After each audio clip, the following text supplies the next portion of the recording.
All right, welcome to the best day of the week, chest day. But before we get into any chest, gotta show you the first meal of the day. And it's been a while since I've shown you my supplement, so I might as well show you that. So, went to Publix, got a whole feast. We got some grilled chicken in there and some fried chicken tenders, spicy chicken tenders in there. If you live near a Publix, I know it's only like the East Coast, I think Publix is. I don't know. But if you live near a Publix, definitely suggest getting the Nashville chicken tenders. Fantastic. Tastes amazing.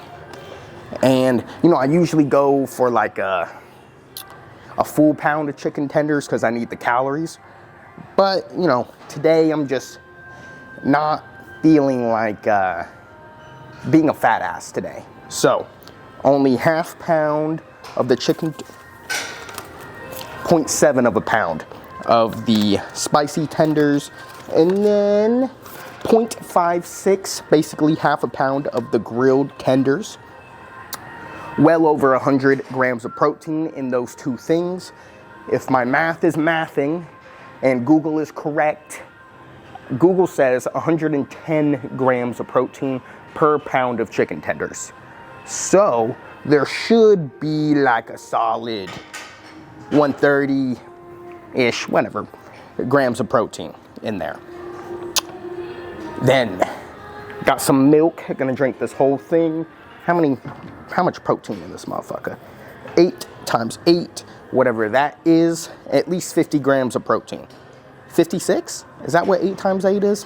I could be wrong. I'm not a genius over here. But with those 3 things, that would be 50 at least grams of protein. So minimum 150 grams of protein in those 3 things. I've been doing chocolate milk instead of regular milk for a minute, just because I want the extra calories, because I'm bulking. 200 pounds at 5'5" currently. I want to push it up to probably like 210 and then cut back down to 180 and see what I look like from then, because the gains will be crazy at that point. But milk, digestive enzymes, shit like that. You got your calcium. There's a lot of vitamins in milk, and the digestive enzymes especially. If your body cannot digest things properly, then you will not be able to absorb all the protein and nutrients that is in it. But then, got some bananas. 6 bananas a day. That's what you need for potassium. If your body does not have sodium, potassium, magnesium, all the EMs, like if it says EM at the end of something, you probably need more of that.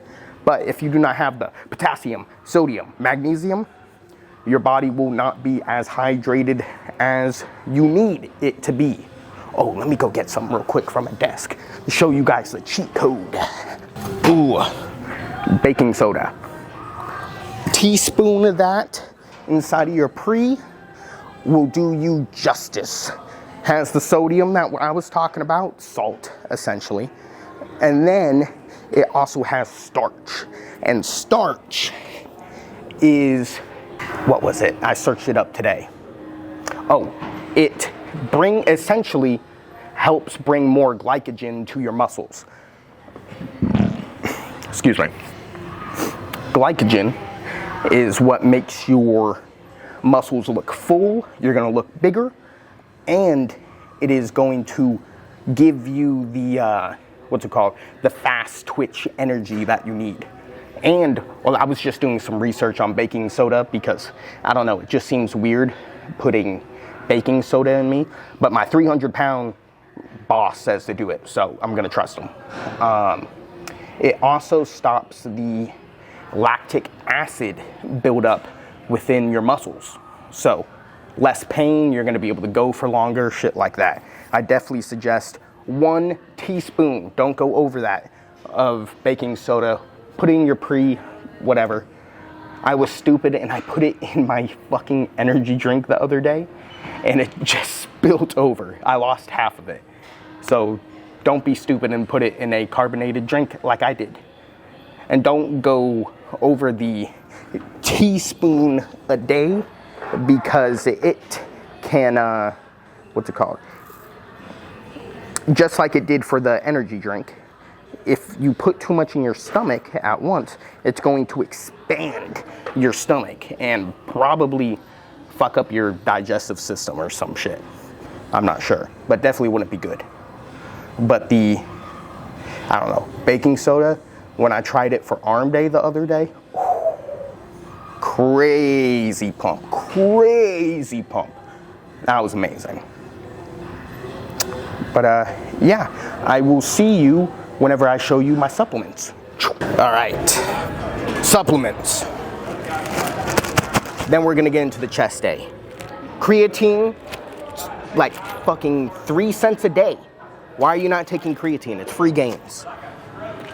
Vitamin D3. D3, without it, no hormonal production will happen.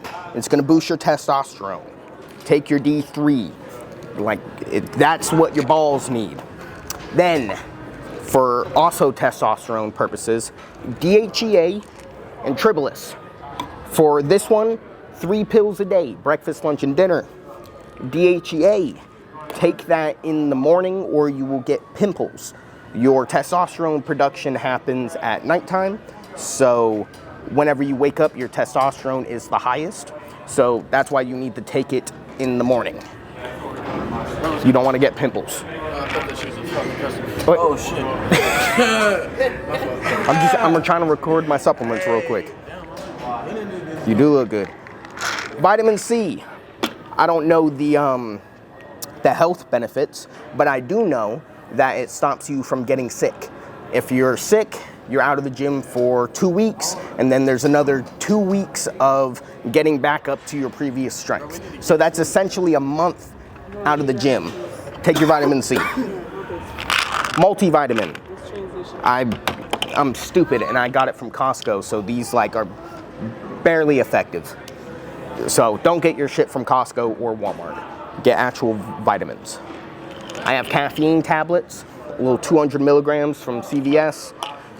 That's just because energy drinks are horrible for you, so I try not to have too much. But sometimes I'll have an energy drink in the morning, and then later I'm tired as hell, and I'm like, well, I need caffeine if I want to perform well at my job. So I'm gonna take a caffeine tablet instead of having a second energy drink, because I don't like coffee. I've always hated the taste. I've literally tried getting in the coffee too, just because I didn't want to drink energy drinks, but I can't. I hate coffee. Brain supplements, a nootropic. You guys probably seen Joe Rogan promote this. Alpha Brain. I do sales here at LA Fitness, so I need my mind sharp and all that. Get the words flowing. So this is something that is definitely worth the investment for me. It's not a gym supplement, you know what I mean? But if you are someone who would want a brain performance boost, then I definitely suggest that. But yeah, now we can get into the chest day. Regular chest day. Still not going heavy because of the wrist. So we're not gonna be pushing massive weight, but that's okay. I've been enjoying the more pump style training. I'm gonna also continue the pump style training for biceps, because I was doing a little bit of research and I figured out that biceps respond better to more pump style training, and then your triceps respond better to heavier training. And now knowing that information, hindsight's 2020, it totally makes sense, because ever since going into the pump, shut up, let me record this. Bro, shut up, let me record this. Why are you doing this, bro? It's 4 minutes on there. But what was I saying? Hindsight's 20/20. When I was going heavier, my triceps would always be pretty sore, and then my biceps, like, yeah, they would get sore a little bit, but like it wasn't crazy. Now that we've trained up the style and I can't really go heavy because of the wrist, the opposite has occurred. My biceps are more sore than my triceps. So moving forward, whenever my wrist is healed, still gonna go heavy on that first movement, the easy bar curl, just because I still believe in, like, you need some type of strength training if you want to be able to progress. So gonna have that strength movement, but everything else, high reps, high reps, high reps. And so yeah, that's it. But oh, what's it called? Chest day, incline. That would usually be our heavy movement, but we're not doing that. Incline, barbell, go on to a chest press. The incline barbells for the upper titty, chest press here, middle and lower titty. Then we go on to a fly, only wanting to do, I try to go for 8. 8 reps? 8 sets total throughout the workout. But because of the, because of the amount of exercises, it's gonna be 9. So 9 sets it's basically 10. I mean 8. So I don't really care.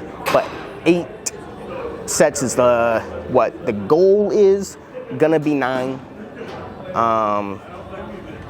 for chest, and then we go on to our shoulders. I don't have a designated shoulder day.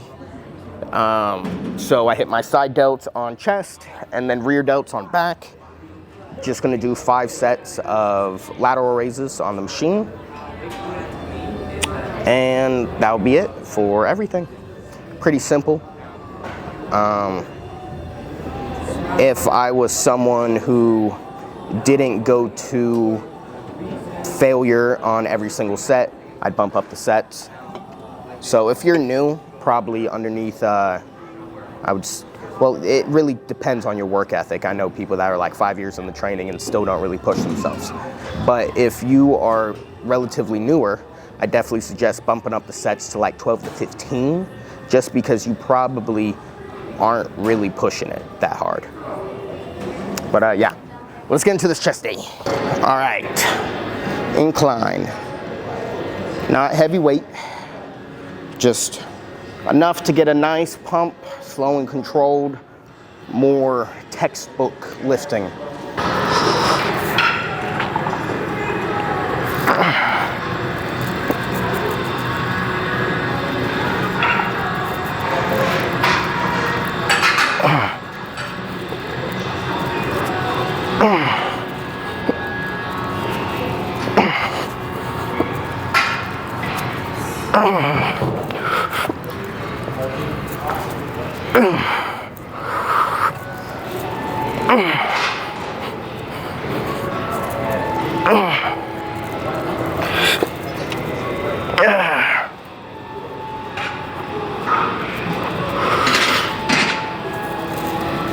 That's all you. Yes, sir. Yes, sir.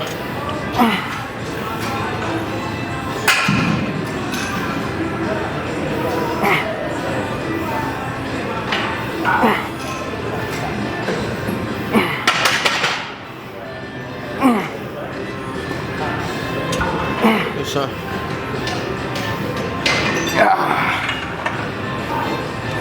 Come on. You got one more.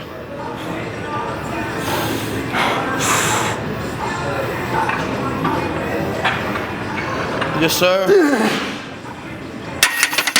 Yes, sir.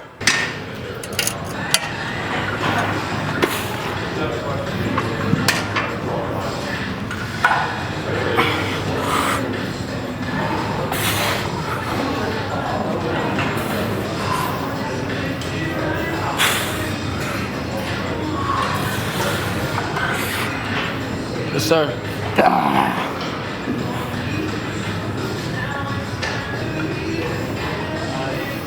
Get it up. Yes, sir. love this fucking magnet, bro. It's so cool. The little things. We are now onto the chest press machine, hitting that lower and middle titty. 3 sets, obviously. Everything we're doing is 3 sets. The chest, except for the shoulders. But what's it called? Still just pump weight. Not trying to go crazy heavy. Trying to keep the bias on the chest, because once you go too heavy, yes you can lift that weight, but let's say for chest press, we don't want our front delt and like rotator cuff coming in, because that's taking emphasis off of the chest, which we're trying to hit.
Yes, sir.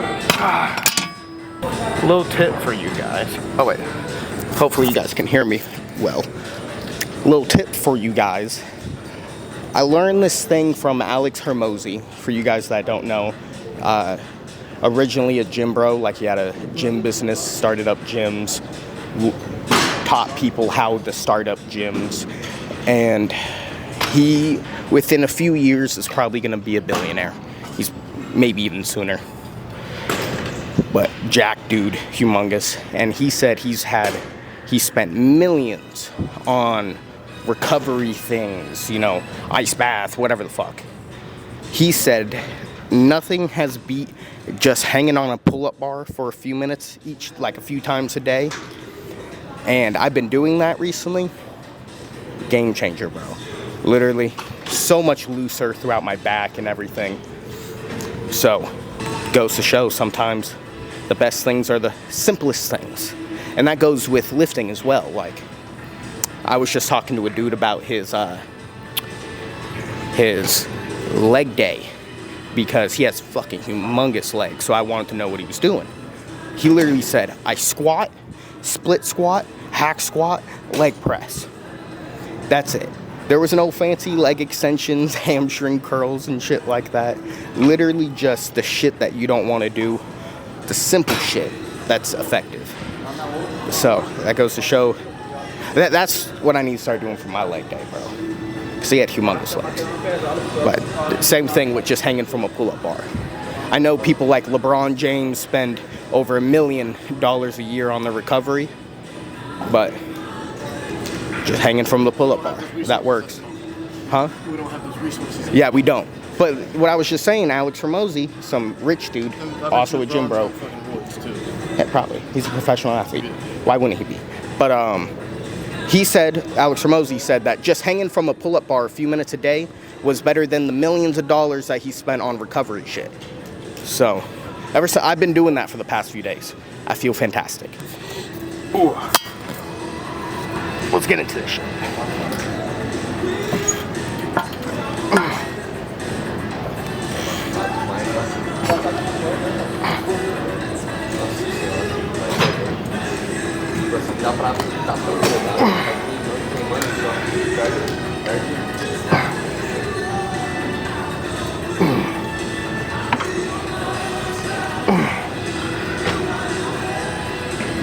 All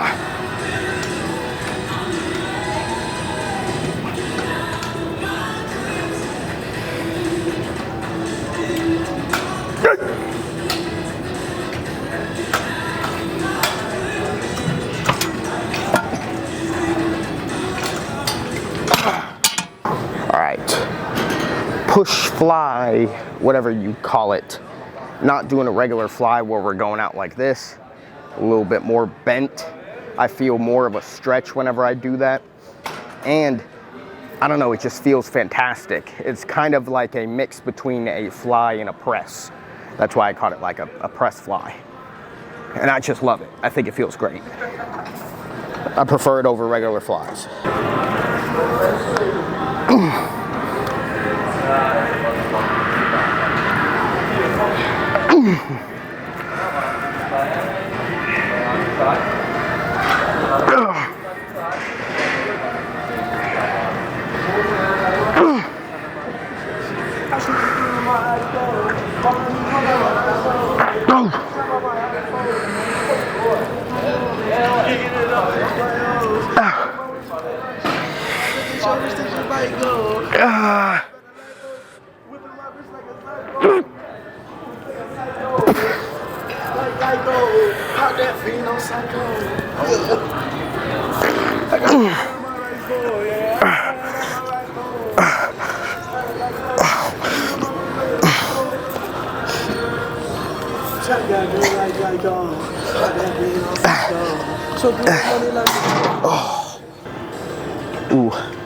See, when I bring my arms in, I can feel the highest point of tension. So that's where I'm gonna push from every time.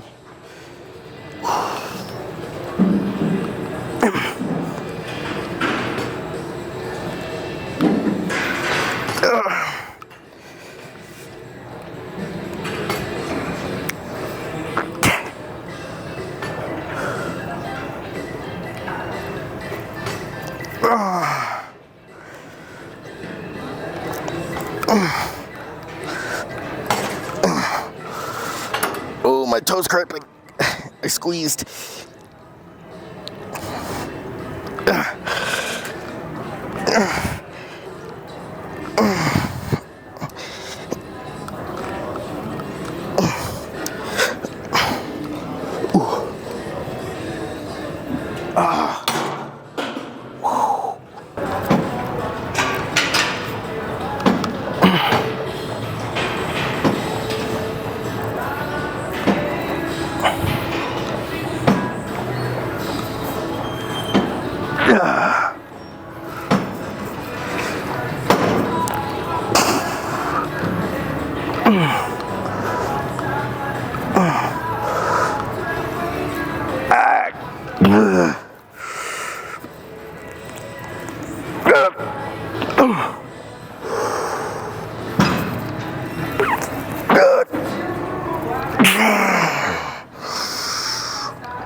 All right, 5 sets of this, but I'm only gonna show you 2.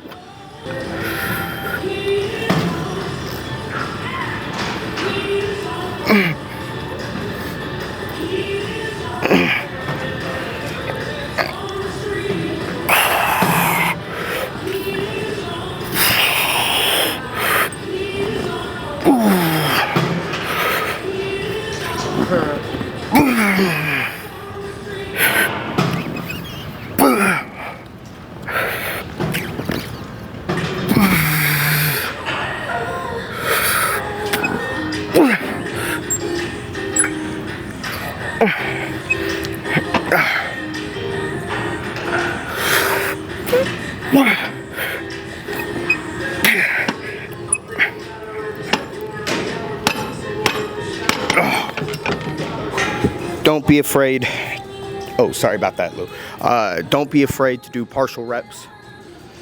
There was this dude that I saw that had humongous delts, and he said he contributes partial reps on lateral raises to his humongous delts. So I'm always looking to bust out a few little like cheat reps, partial reps, shit like that, just to put a little extra. These help too. But just to put a little extra stress on the muscle. Ooh.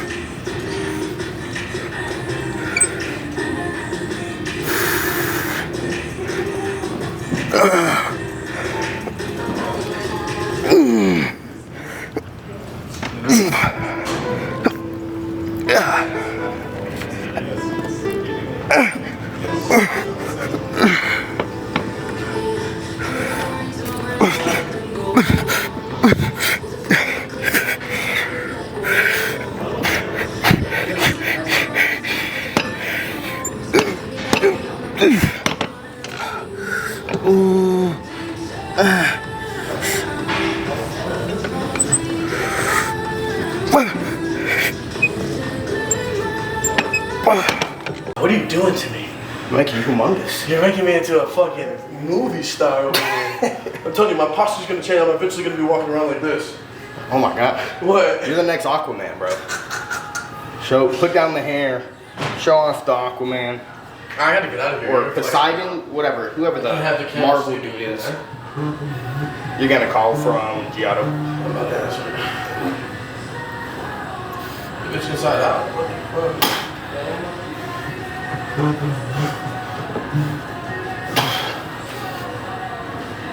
Giotto. Dude, I gotta slide my shit. I gotta slide my road. Where can I bring the road?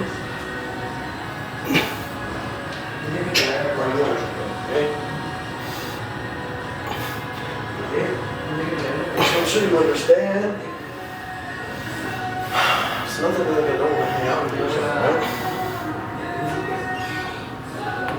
Wow, bro. Now you're upset.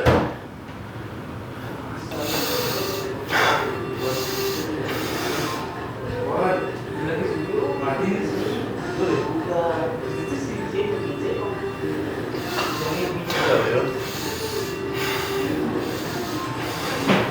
I can't tell if you're being like sarcastic, bro. You're being sarcastic or serious.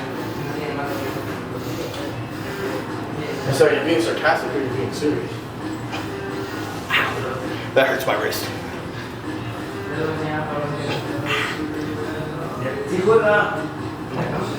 Fuck it. We're not hurting the wrist. Just showing the tricep this way. I'm sorry, I can't tell if you're being serious or if you're joking. Bro, you're joking? Stop playing. Hold on. Bro, can you hear me? Alright, so.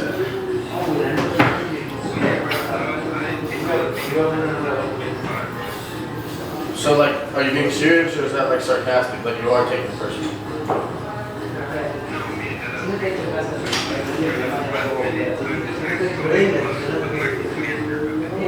Bro, I promise, bro, we can keep it more. Absolutely.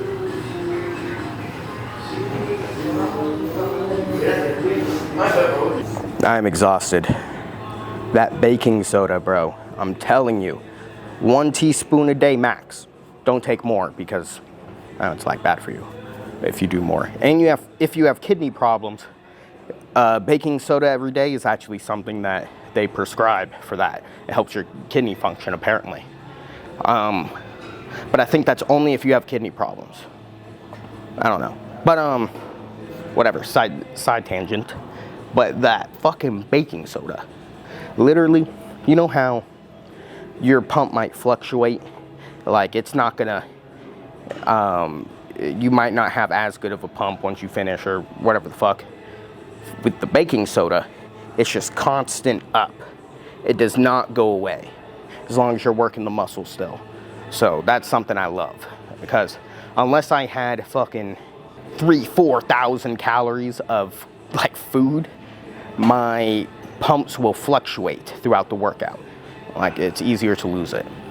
But with the baking soda, keep it the whole time. Definitely something I would suggest for everyone. Do your own research, obviously. Don't take my word for gospel. But from what I have researched and what I've seen, and my boss, who is 300 pounds, over 3 decades of lifting experience, probably bigger than 99.999% of the people you see, he also suggested it. So I'm gonna take his word. But yeah, I did the research a little bit, obviously not too much. I skimmed few articles, but I didn't see any downsides as long as you don't take more than a teaspoon a day. So definitely something I suggest. If I was able to put it inside of a pre-workout, I would, like if I made a product. But the only bad part would be all the fucking caffeine dependent ass motherfuckers that take pre multiple times a day. Then you would have a little bit of a problem with the baking soda. Unless I wanted to underdose it to where it has like a minute effect, like just a little better. But why would I do that? So I'm already thinking for the future, from like a year from now, whenever I release some type of product or something, probably do some type of DHEA and tribulus in 1 or 2 pills, because that's something I love, and I definitely suggest all of you to do. And some type of pre-workout baking soda mix or some shit. Like I was talking about, I don't know if that'd be a good idea, because some of you might accidentally kill yourself or some shit. But I don't know. We'll see whenever that time comes. I'm not even thinking about it right now. But yeah, chest day, fantastic. Obviously, it's a chest day. How are you gonna go wrong? Only way you go wrong on a chest day is if you don't push yourself hard enough, and that's not a problem for me. I don't know. I'm just gonna go the failure every time, because this is something I really love doing. As you can tell, look at the bigness. Yeah, but speaking of that, weight-wise, 200 pounds, 5'5". I'm a manlet, very short, but 200 pounds. Gonna push the bulk to 210 over the course of like the next 2-3 weeks, and then cut down to 180, 190. Just because I started the bulk at 180, so I would love to see the difference. And I just want to get lean, bro. I'm so tired of looking so fat. Like whenever I have any bit of food in me, I body dysmorphia out the ass. I bet a lot of you would be like, I wish I had that problem or whatever, but I don't know. But I don't know. I scrolled back like 5-6 months on my channel the other day. I was probably like 170 something, but I was so lean. Not as much muscle as I have now, but like I was so lean, and I looked fantastic. I didn't know my waist was that small. But yeah, so I'm very excited to cut, because I'm so tired of pushing so much food. Like, I've really resorted to shit like chocolate milk to try and get more calories in, because my weight drops so easily because I don't have a big enough appetite for the amount of food I need to eat. Yeah, this shit sucks. And I'm happy to give my body a little bit of rest, because I bet my organs are a little stressed from how much food I'm eating, because I'm literally just eating all day, bro. So I'm super excited to cut. I want to look at myself shredded for like, I don't know, probably like 3 months, maybe even 4, and then hop right back into a bulk. 3-4 months, that's kind of pushing it, bro. I could be making more progress if I was bulked. But there's some people that go like, oh, there's not even a reason to cut because you're just wasting progress. You can make progress whenever you're cutting, bro. It's called main gaining.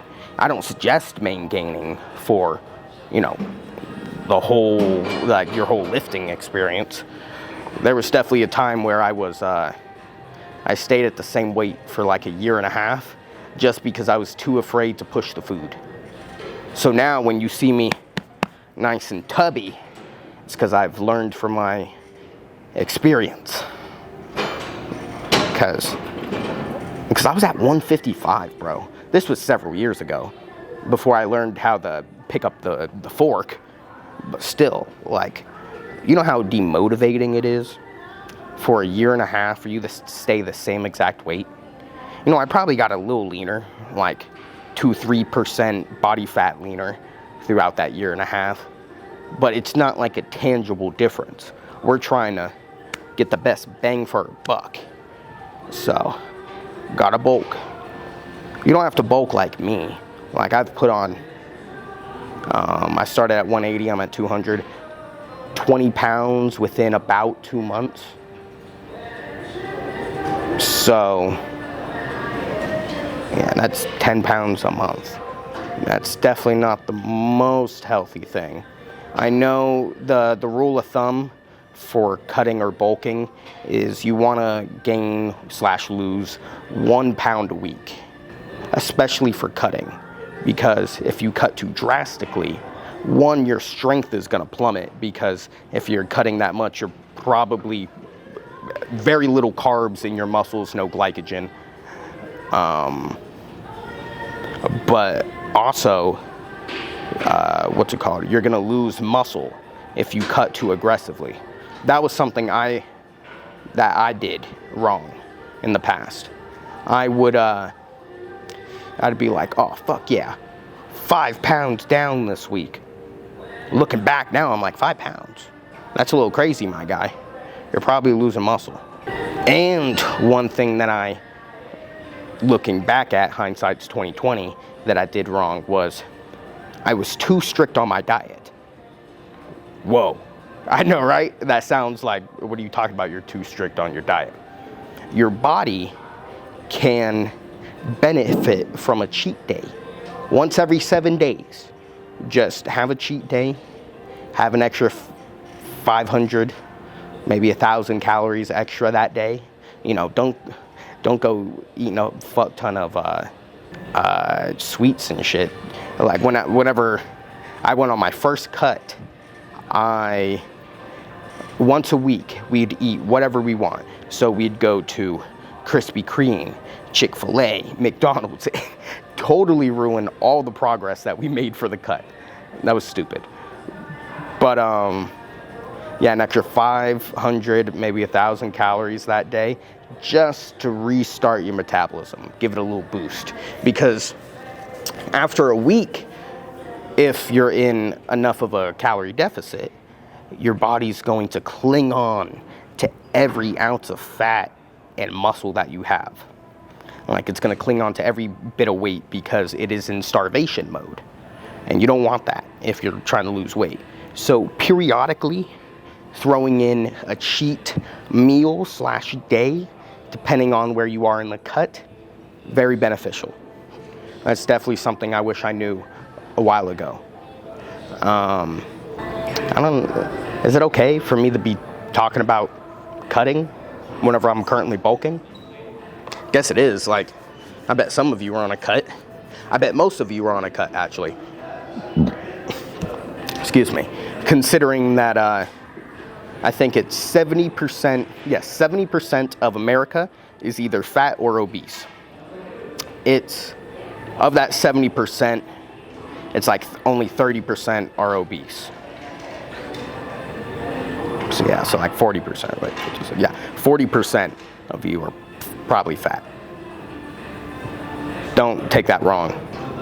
Lou was 300 pounds 7 months ago, my training partner. I've been training him for the past 7 months. He has lost 60 pounds, 65 pounds on the scale. And then you gotta subtract the muscle that he's also gained. And since he's been working out with me, there's no guesswork, so he's gaining the most amount of muscle like possible. So he's probably literally, since he's a 6'3", like 6'2 and a half, 6'3" dude, humongous frame. So he's probably gained like 20 pounds of muscle within the past 7 months. Absolutely nutty. He's gotten more girls than he ever has in his entire life. Got a girlfriend. Like, every day he's like, bro, thank you so much for getting me in here. Because he's like the fucking 20th person that I've tried doing this with. Every single person eventually falls off. When he was coming with me for 2 weeks consistently, I was like, what the fuck's going on? I thought he was gonna stop by now. Because all of you motherfuckers quit. But not you guys. Motherfuckers watching this. You guys are the select few that are actually staying consistent. Because I'm assuming if you're watching this, you at least enjoy working out a little bit. So congratulations. That is literally 80% of the battle. The other 20% is just learning. You're watching this. I'm trying to educate you as much as possible. Learning what to do. And just time. A lot of you will be like, oh, I've been going at this for 2 years. Like, if you say that, 2 years sounds like a fuck ton of time. But within the grand scheme of everything, 2 years into lifting is not a lot of time whatsoever. Like, you're probably still small if you are only 2 years into lifting. But I mean, compared to the average person, you look fantastic, right? Like, you only need 6 months to a year, depending on your genetics, to have a better body than I would say at least 90% of people. Because if you think about, like I was saying, 70% of America are either fat or obese.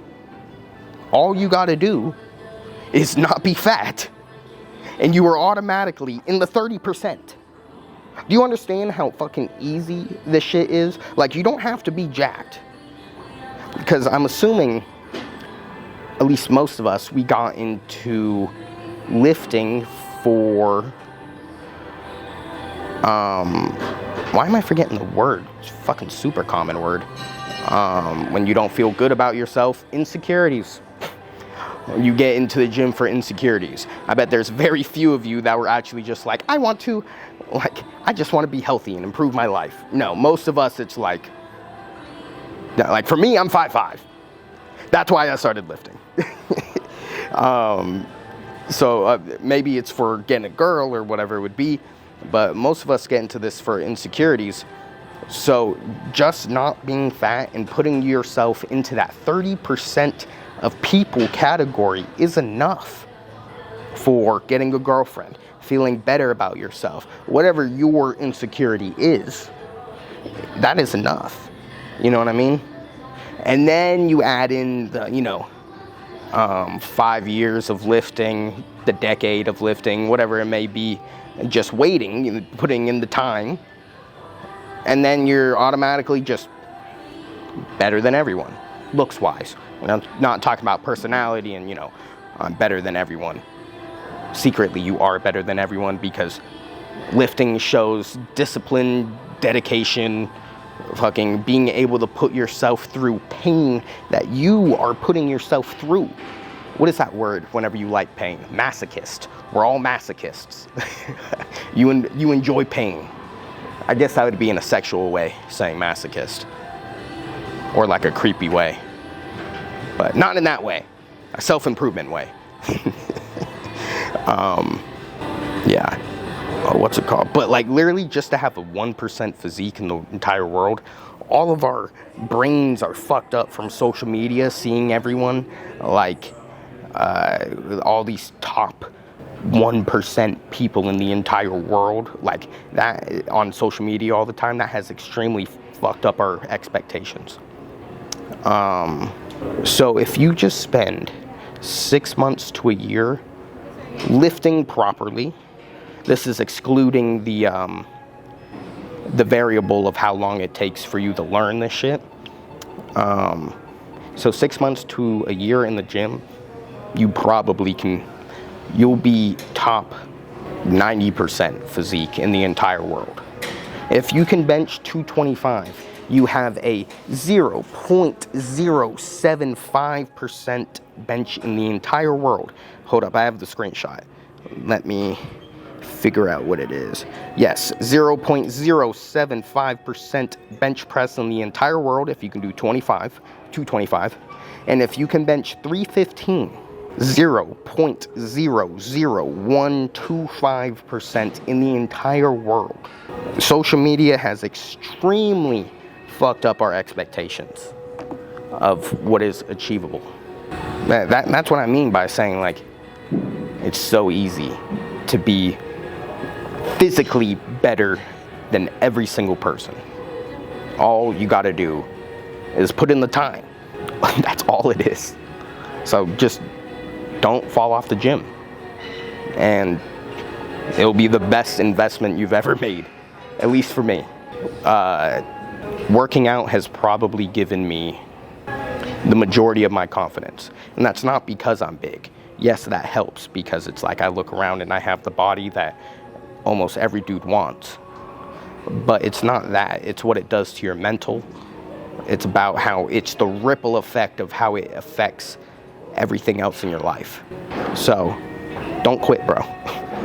And you'll have what you want. It affects everything. But yeah, I don't know what to say anymore. How long have I been going? 18 minutes. So sorry about that. You probably don't want to hear me talk this long. All right, gotta be a little quiet. It's pretty late and everyone is asleep. But last meal of the day, some type of chicken rice concoction mixture. I think cheese is in there as well to like make it stick. It tastes fucking amazing. So, very nice. Thank you, Mom. I don't know how much chicken I'm eating. I already dug into it a little bit, so because it was so good. So like there was more than you guys saw. But yeah, fucking fantastic. I love this shit. But I don't know how much protein is in there because I just scooped. I just made a big bowl to like hopefully get the 50 grams of protein because I have no clue how much chicken is in it. But it looks like a decent amount, so I think I'll be fine. I only need 6 ounces of chicken to hit 50 grams of protein. So I think I'll be good. But on that note, thank you so much for watching. I'll see you tomorrow for back.